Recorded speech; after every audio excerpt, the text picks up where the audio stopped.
Well, Jake, thanks for doing this video with us. There's those watching who don't know you, so tell us a little bit about yourself. I have a family. Amanda's my wife, Liam's my oldest son, and Jameson's my youngest son. And I've been going to, I grew up in Wolf for quite a bit, and then went off to another church with my mom for about 4 years. And I went to Davis, and then I came back because I didn't really agree with what that church was doing, and I really felt convicted to leave. So I came back home.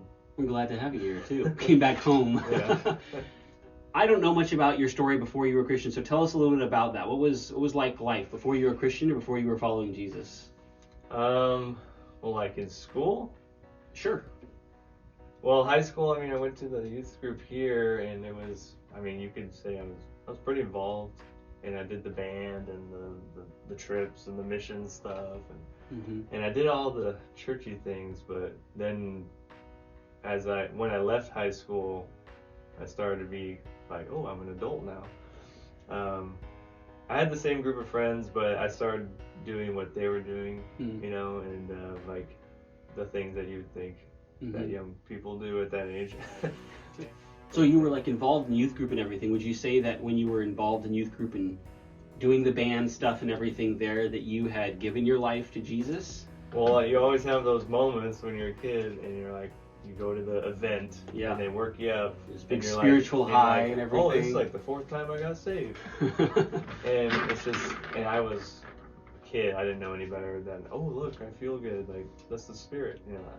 It's because then when you leave that event and you go back to normal life, it's like, oh, I don't even think about Christ at all. I don't even study His Word. I don't strive for holiness. So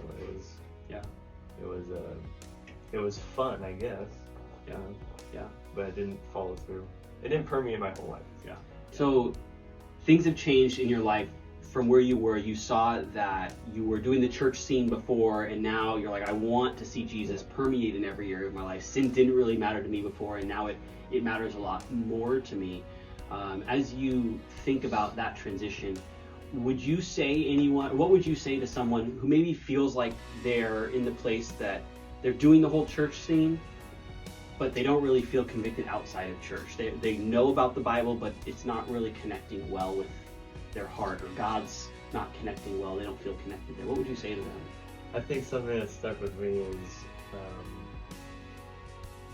the Matthew chapter 7, Sermon on the Mount, the very end. And I think we all know this one is, there's going to be many that say, Lord, Lord, have we done all these things?